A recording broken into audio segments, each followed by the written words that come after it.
Kuberera obulungi embeera y'ebyentambula nga bwe badde etambula mu kifo kino. Ku ssaawa ezo abantu okuva mu bitundu by'eggwanga ebyenjawulo babadde bakyeyiwa Namugongo okusobola okwegatta ku babadde batuuse dda okujaguza olunaku lw'abajulizi newankubadde ng'ekifo kino kibadde kyajjudde dda. Olw'omuwendo gw'abalamazi okubeera omungi ennyo, poliisi yawaliriziddwa okuggala enguudo zonna ezituuka obutereevu e Namugongo. Embeera eno tetuyisiza bulungi olw'ensonga bano abasajja buli wamu bagaddewo. Baleseewo ekkubo limu nga bw'oliraba eringira e Namugongo. Enguudo bazizibye naye tulina obukubokubo bwe tuyitamu mpolampola era omusaabaze bw'ajja tufunayo tumuyisa naye era akabeeyi keeyongeramu kusinga ayise ku main. Kyokka omusajja wagamba amakubo go maggale kireka batandise n'embooko zivuga. Kuba kati emmotoka ziba nnyingi nnyo ate kati ng'abantu we babadde abangi ennyo mu mbeera eno wano singa kati tosobola kuyitawo owulidde. Naye bwe tusalako ezo enguudo zituyamba okuba n'entegeka ennuŋŋamu ate nga nnungi n'oba nga toyanguwako okusinga tunaleka mwenna okuba nga mwesibye. Kyokka emmotoka ezitambuza abakungu n'ezo ezibadde ne sitiika obwedda zikkirizibwa okutambula awatali kutaataaganyizibwa. Zibadde ziwera ssaawa 3 ez'okumakya, emmotoka ya Ssaabalabirizi w'ekkanisa ya Uganda, Dr. Samuel Stephen Kazimba Mugalu, n'egoba Bumalenge eyolekera ku kiggwa ky'Abakristaayo Nakiyanja okusobola okwetaba mu kusaba okubadde kunatera okuggibwako akawuuwo.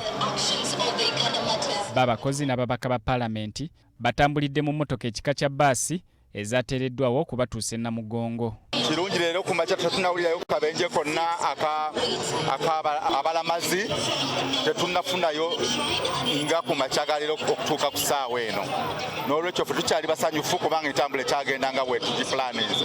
Kyokka era waliwo n'abamu ku bakungu ba gavumenti abatabadde na sitiika abasazeewo okukozesa emmotoka zaabwe ez'obwannannyini nga bano bawadde abasirikale b'okunguudo akaseera kazibu oluvannyuma lw'okusooka okubagaana okuyingira wadde ng'oluvannyuma bano bakkiriziddwa okweyongerayo e Namugongo. Abo tebabulamu ng'etteeka nga bw'omanyi bannayuganda abamu nga bamanyi tebabitiibwa by'amaanyi nnyo n'okusinga balina okuba nabyo naye olumu oleka embeera eyo neeyita n'etakumalaako mirembe gya bwereere.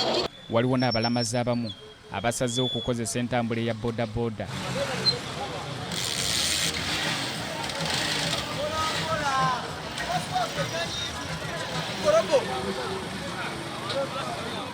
Ekireka waba wasatu ssaawa zino balina okuba nga wattaano olw'ensonga enguudo kwetoolwa wewandimuyisiza nga walayisi tosobola muyisa olw'ensonga y'okugala amakubo. Kyokka abavuzi ba boodabooda basigadde bakukkuluma olw'olunaku luno okubaleka nga baavu kubanga tebakoze ensimbi nga bwe babadde basuubira olw'embeera y'ebyenfuna enzibu ddala eri mu ggwanga. Abantu essaawa zino tebali mu kulinnya bakirira kusaba mpozi nga bavuddeyo tuyinza owulira ku mirembe n'okubeerawo ka ssente. Abasaabaze balayisi twandikoze n'abasaabaze balayisi essaawa zino Era akasente tulina essuubi tetugenda kukola.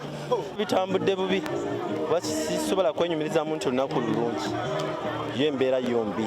Kigaye twandikoze naye kale abasirikale basusizza nnyo akamanyiro kangi nnyo okwata kufuusa okukwata oba wakapakingako nga waneeno nakwata nagamba abantu olina pakingirawo n'omugamba fane mwana mbadde neeyiya mbadde nakamotekawo ng'omusaabaze nagamba tugere ojagisanga ku poliisi ate woomutwalira paka eri akujja mu bujja kasente kwegamba zetukola tulikolera nga basirikale.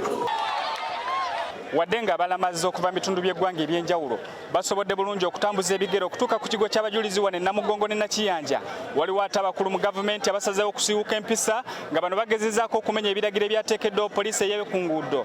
Kyokka nga abasirikale balabiddwako nga bakola ekitasoboka okubalambika era okutwaliza awamu ebyentambula bitambudde bulungi ku nguudo ez'enjawulo.